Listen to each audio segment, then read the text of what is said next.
then good morning, everybody. My name is Reena, and I joined Aruhi only this term. And my daughter is being homeschooled, and I was very apprehensive about this whole open schooling. But as I progressed into the various seminars and webinars and discussions that we've had so far, I am quite happy that I'm here. I know there's a lot of learning, there's a lot of energy in this group, and I hope to be, a part of this energy mm, and share whatever I know and learn from you, all of you. So, in the last, can you all hear me? Yeah, I can hear. Others? Yes. Yeah, please say, because I only can see my screen. Yeah. Very clear. Sorry? Yeah. Okay.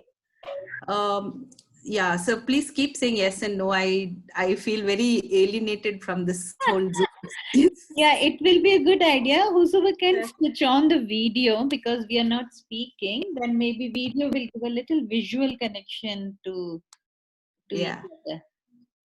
Yeah.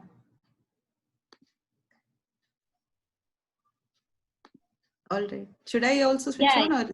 Yeah, if your internet connection is fine, you can. You will see this. Yes. Yeah, I will not, because it's from the phone that I'm using. I'm not sure how well it will connect. Okay, I'll see if need be. I'll try. Sure. Yeah, sure. So in the last meeting that we had, I was listening to the conversations that you were having. You were talking about observing the child, and I also I was very happy that the community understanding the child's needs, observing is a very important step in, first of all, understanding the child's needs, and then preparing ourselves as adults to actually acclimatize the child into this whole environment. But and when Aditi asked me if I can share some readings, I was that time reading something called What is Worth Teaching by Krishna Kumar. And when I was going through that reading, I realized that Arohi is a space where we definitely practice what is worth teaching. So because the gist of what Krishna Kumar is telling us is that education should be, it's a very serious business, and that education for a child is something that you cannot look into some pre-prepared curriculum, and then somewhere it has been prepared based on some preconceived conceptions and notions, and then we just borrow it very blindly and we start using it in schools without understanding context and the socio-cultural aspects of the child. And this is a problem, right? So unfortunately, but for us, fortunately, in Arohi, we are not doing that. We definitely are taking into account the socio-cultural aspects of the children. And definitely we are looking at the learner's perspective. So therefore, I thought, instead of dealing with what is worth teaching by Krishna Kumar, there was another very interesting book, and I thought that as parents of young children, most of you in this group would benefit a lot from this reading. So therefore, I decided to use this particular handbook as a reading to share with you all today. So in this particular book, Krishna Kumar talks about language and what is the role that language plays in children. So first of all, before we start, let me ask you, what does language mean to you, and what role does life? Let's take a few seconds to reflect on these two questions. You can type in the chat box your thoughts on what language is for you as a person. And what do you think what role does language play in your own child's life or in any child's life? So if we can take a few seconds to answer these two questions in the chat box, and then we can proceed further. This is Ambika. Is it okay, Reena or Aditi? As there are only 7 participants, we can speak, or you want us to type Yeah, it in you can speak. No, you can Whichever way Reena is comfortable. Yeah, I think speaking is fine for me also. Yeah. Okay. So I attended, I could understand what does language mean to you is just in some way you have to, communicate with the other person. It's a tool. Language is a tool, how you can communicate with the other person. Okay. And what role does language play in a child's life? The same way. I felt the same way. All right. Okay. Yeah, it's to share your expressions in a clearer manner.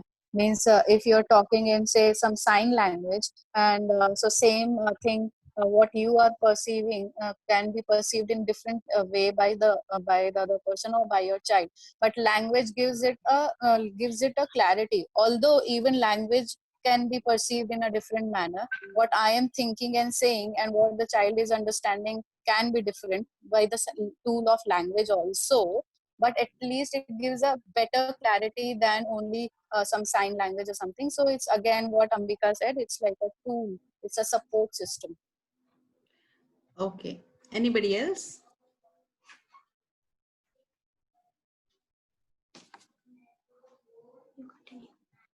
All right. This is Nandini. Sorry. But more, language is more than just a tool for communication. If you want, let's say,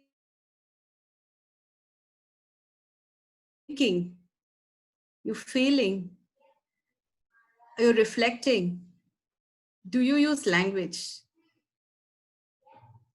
So language is not just about, not just something that you use for communication alone. And so we have to understand that language plays a very, very important role in the development of children, because it is through language. So let's see what Krishna Kumar has to say. That's what Krishna Kumar in this book is claiming, that. Yeah, just 1 minute, Reena. I think Anjali and Nandini are there on the chat. They have just, if you just want to take that message also. I think their mics are not working, so they have put it in the chat window. All right. Mics are working, Aditi. Okay, fine. I thought that. I said, okay, let me type in. Okay, yeah. I can't see the chat though. Do you think Nandini and Anjali, can you just share what you have written? The same thing what Ambika was sharing, more communication, how do I put my points across to others for more understanding.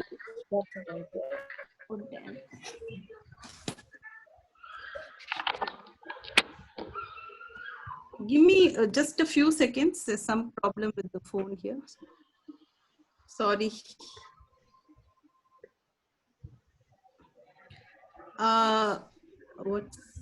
Nandini, you just mentioned something. The words were very garbled. Can you just, I couldn't get what you said. Can you just repeat?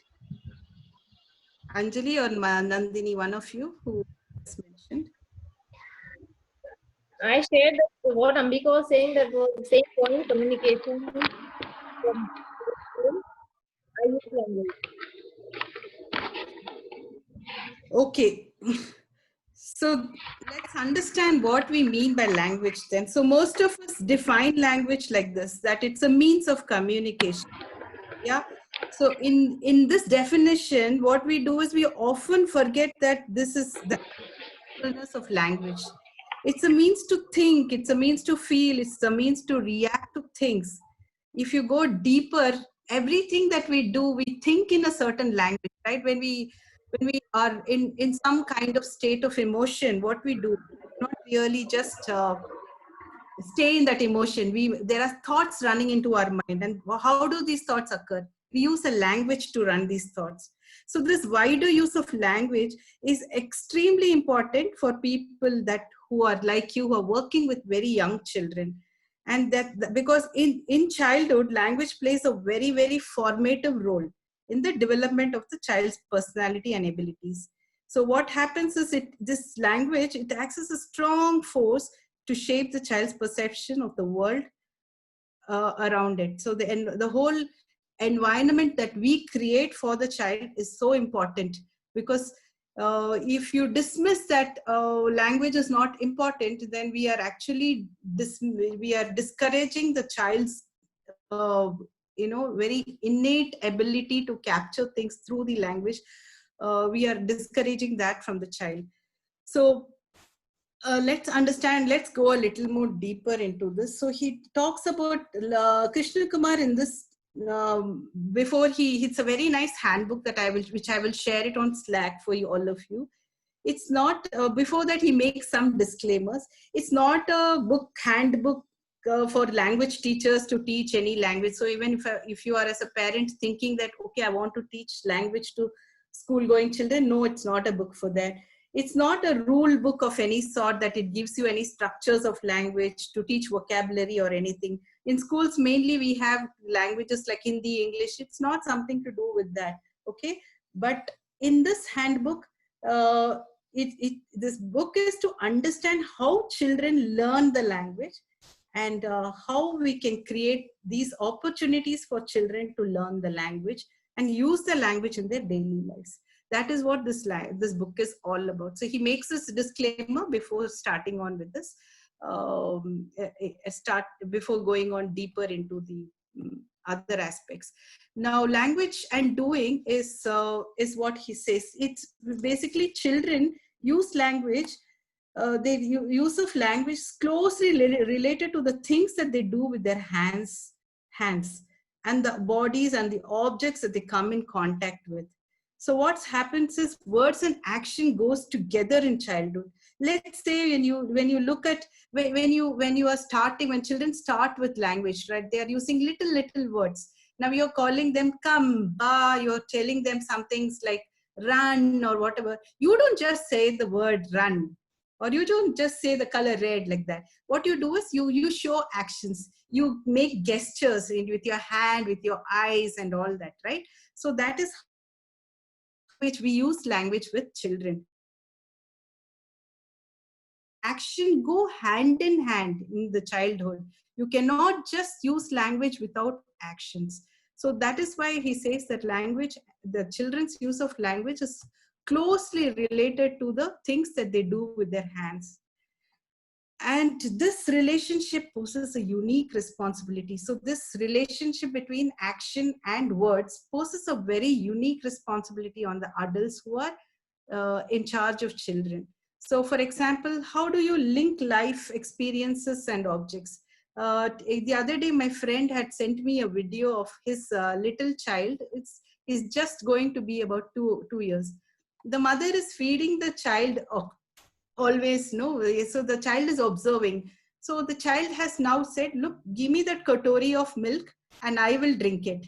So he sent me the video where the child is drinking the milk with the spoon, and when the little drops of milk are falling, he's using his other hand to hold so that it doesn't fall. So he's actually learned this from the mother. And then he's that the milk shouldn't spill down. So that is how children learn, by doing things. And he's talking, he's using the words doodh, he's using the words katori, spoon, and all these things. So you will see that there is a relationship. So if you do not create that relationship between words and experiences, then there is no that responsibility. I mean, there is that experience is not given to the child. So in order that the child gets maximum out of this action, that is language and doing, then we need to create these experiences for the child. And this environment is what makes a child, more curious and will try and attempt to do many more things. So many more things and start learning the language. So language, it's very important for us to create such positive experiences for the child, for the younger child who's growing up with the adults. Now, what are some of the things that they do with language and its uses? So he goes on to talk that language is not just about a tool of communication, not just trying and using it for very, very immediate physical needs. So let us see what are the different uses that Krishna Kumar talks about, that language plays in a child's life. So it is said even children's language experts claim that children uses language for a variety of purposes. So let's look at one by one. I won't get into all of it because it's very self-explanatory and you can read it once you get the reading. So let's say directing one's own activities. Whenever you observe little children playing, right? Like children who are playing, what do you see? You will find children talking, right? While they're, so you can tell me, have you seen children in, you can maybe share your experience also about how children talk while doing things. You as parents of little children. I think I shall also try and put on my video. So.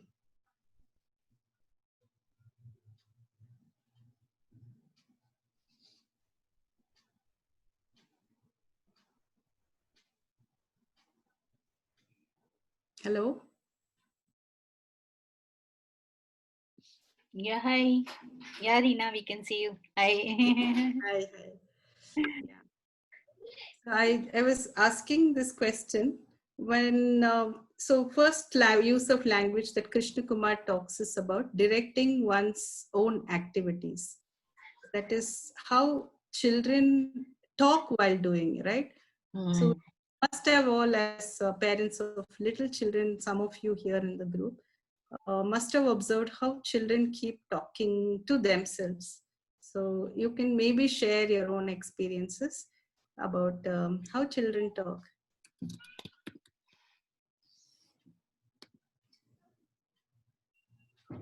Anybody?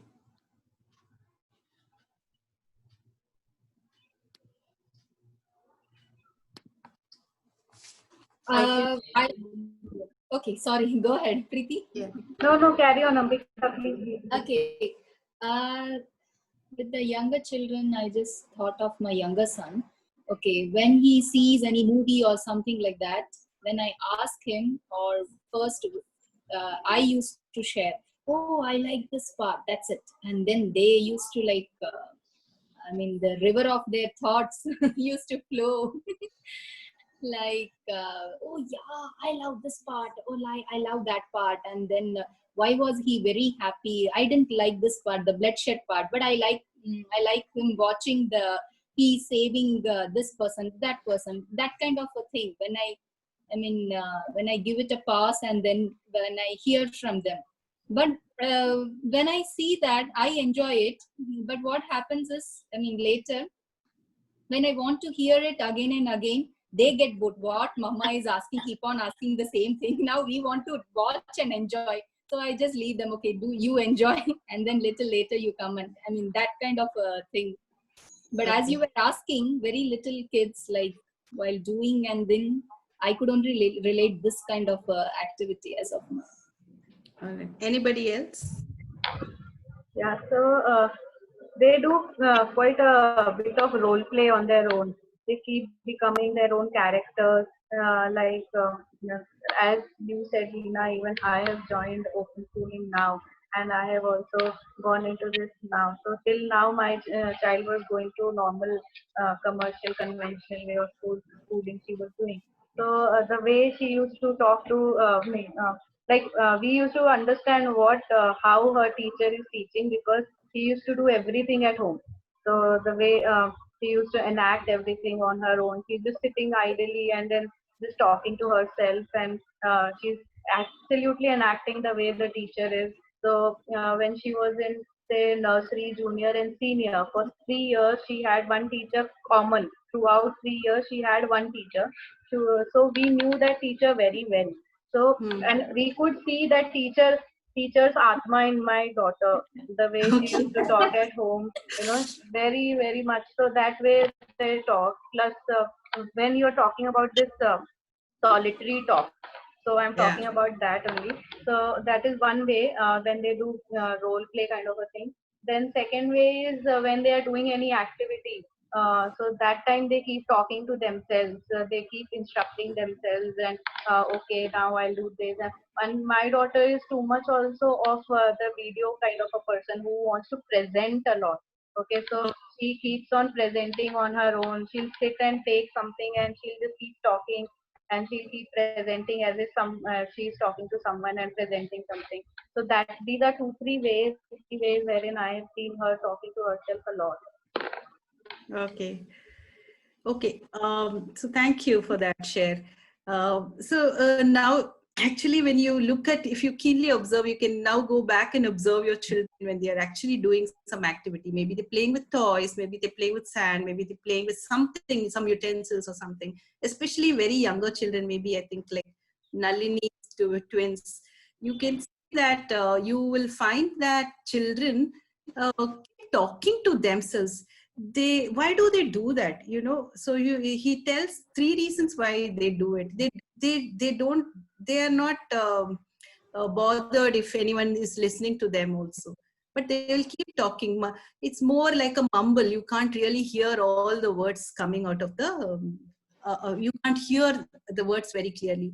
So one is to retain the interest in the activity they keep talking, is to prolong that activity, so while doing that, so they keep talking to themselves. So this talking and doing gives them this feeling of yeah, I am able to do it. It's like a kind of satisfaction that the child finds, that while talking the child is also doing something. So this is called solitary talk, and this is something that sometimes we need to observe our children and see what they're talking, because you can really tap into this activity also in creating a conversation and building up their language.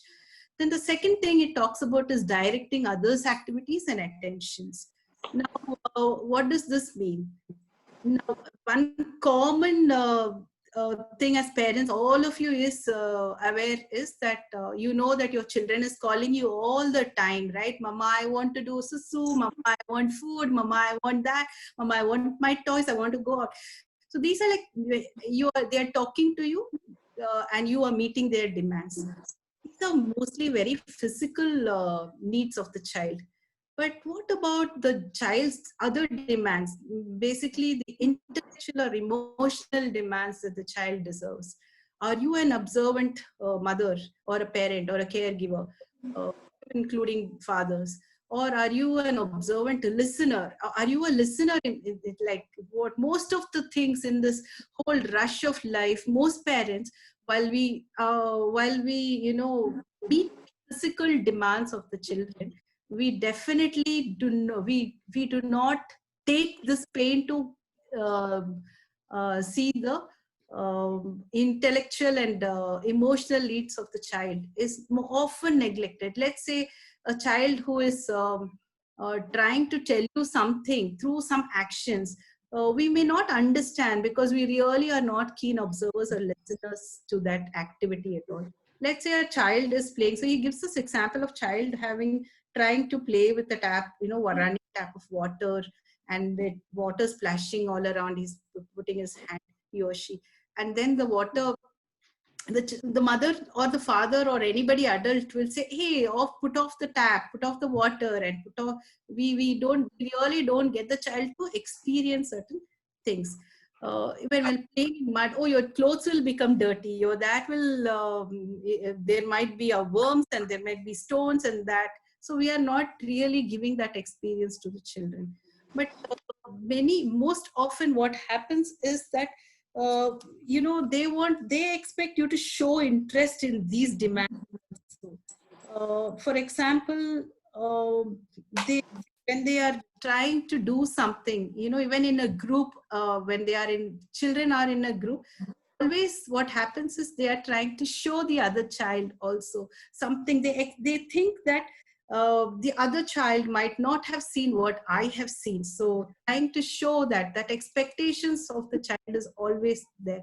So what is this, what is the importance of this particular function of language or this use?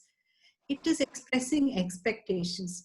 Only with expectations the child is able to make himself or herself feel that she or he is an important part of that whole society, the community. So you see, this particular function, it's not just about meeting the physical demands, but also meeting the emotional and intellectual needs of the child. So the next use, which he goes on to say, is to play. Now, we all know that children loves to play, right? Play not just physically, play with words also. As where you see that as and when children picks up the language, right? What happens is they are picking up a lot of new words, and then they play with all these words. They might create their own kind of rhymes, or they might even learn from grandparents, mothers, fathers, adults, a lot of rhymes, word plays and stuff like that, and start playing with these words. Now the importance of this is that the child becomes more confident when they are playing with words. They become confident speakers. That's only when we encourage. So for example, what we can do then is, when they are starting to learn these words, they are starting to pick up new words, then you must present to them these very rhymes, like I put the Zakkad Bakkad Bombebu Assis Nambe Pure, so this kind of. So there is this Malayalam thing called Ti Vandi. See, you're manipulating words, you're distorting the words, and they love these distortions, children. In Marathi, there is this very famous Ere Pausa Tulla Dito Paisa. You talk, you learn, you teach them, they'll pick it up like that.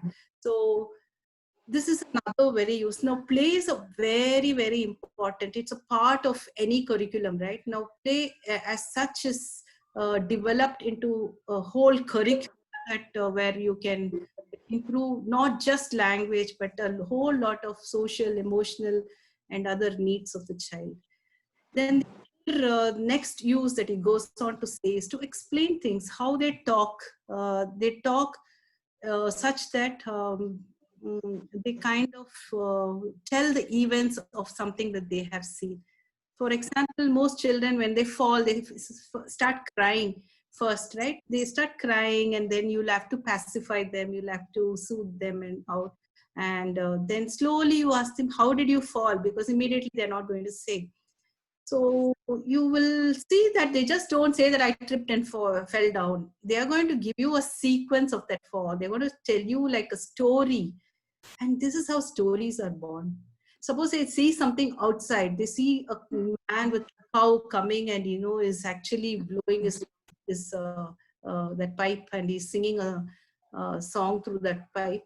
The child is very amazed. When you ask what is happening, the child who is just talking is going to talk about so many things, and he or she is going to tell you a story of what that factor was. So children likes to interpret life's events as much as we do. Today, in this scenario also, if in this lockdown, in this whole COVID situation, as a child, what they interpret of what is happening, they also will come up with their own stories. Like they are wondering, why are we always inside? Why are no people coming inside our homes? Why are we not going to those people where you used to go earlier? Why are we not going to those parks to play?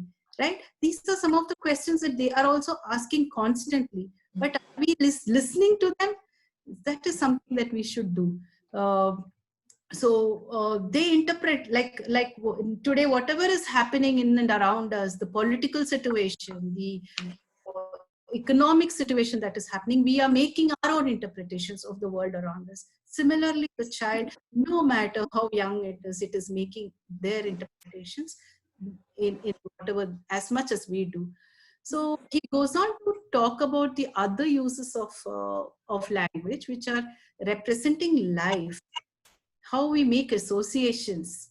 Through language, you also anticipate. There is inquiring done, reasoning done.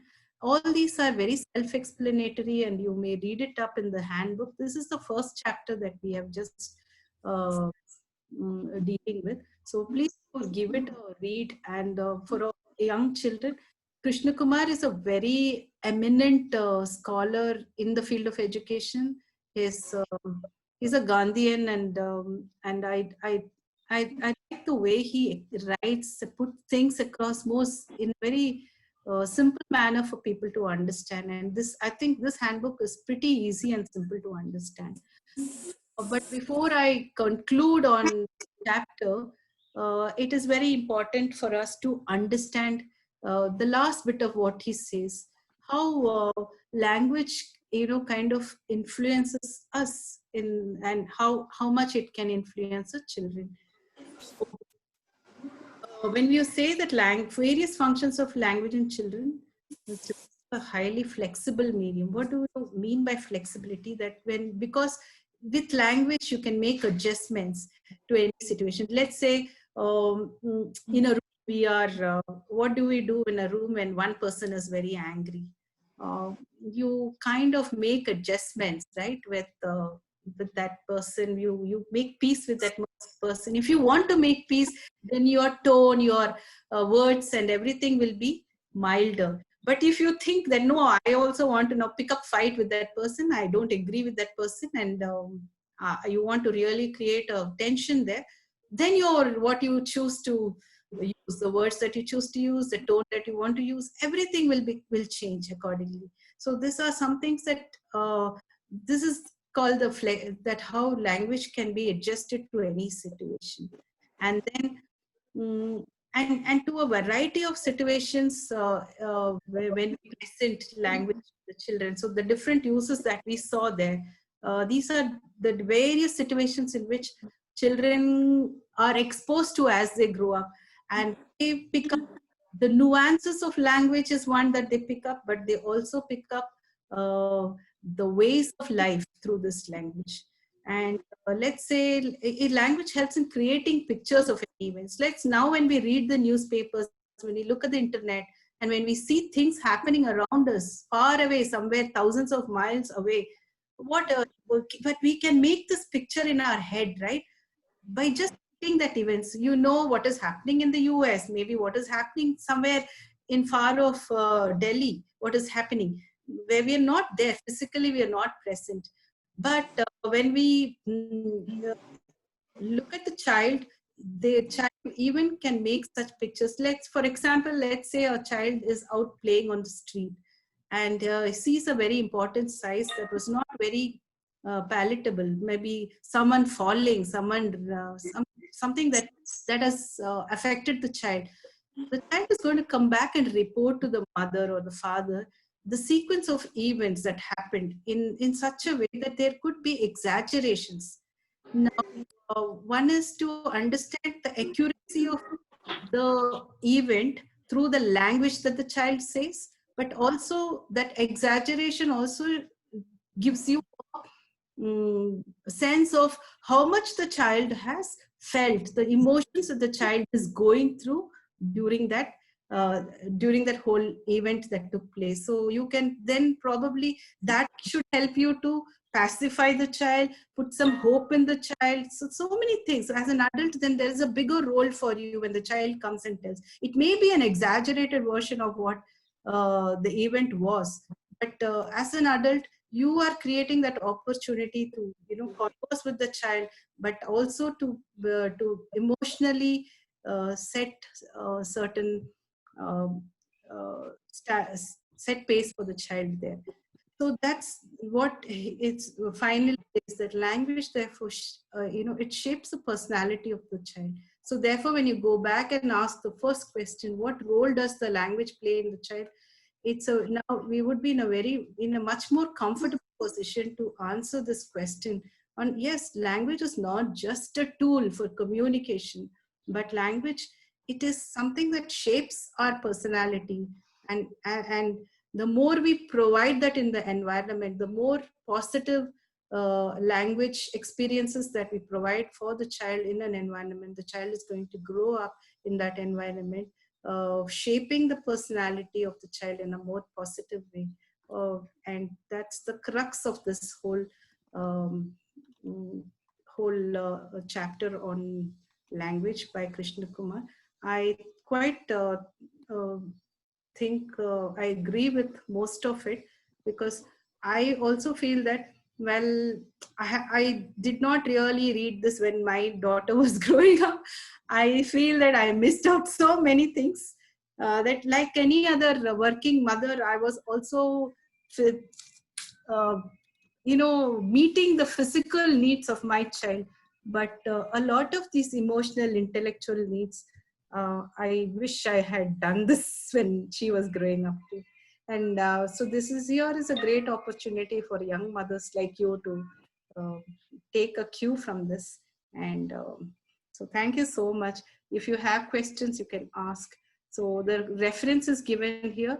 This is a handbook by Krishna Kumar, and I'll put it on Slack. I'll share this reading on Slack for you all, and you can read through. And if you have questions, maybe we can all come back and discuss questions from that thing. And I am sure I'm not an expert in language or with child development, so I'm hoping that Aditi will really support in helping us with um, answering some of the questions that I may not really have answers to, because seen through a lot more children growing up in our environment there.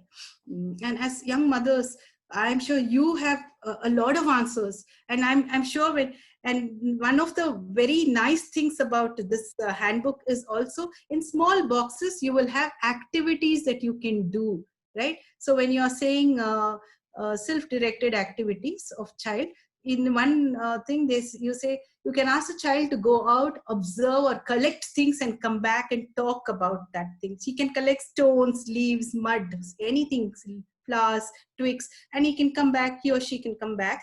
And then the child, you can allow the child to talk about this this object that in the hand. What are you doing then? You're actually developing his or her language skills.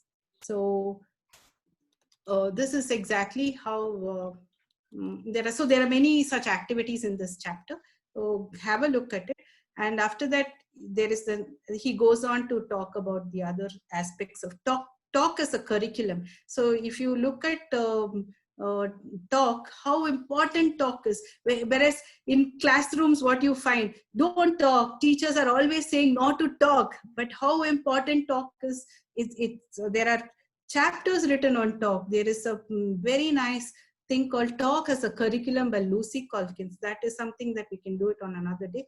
But these are some things that, so talk is very important. Krishna Kumar talks about it. Then it goes on to reading, the higher skills of reading, writing, and listening and all that. So have a look at the book, and I'll stop here for now. If you have any questions, you can ask. Otherwise, we can move on to what Aditi has planned.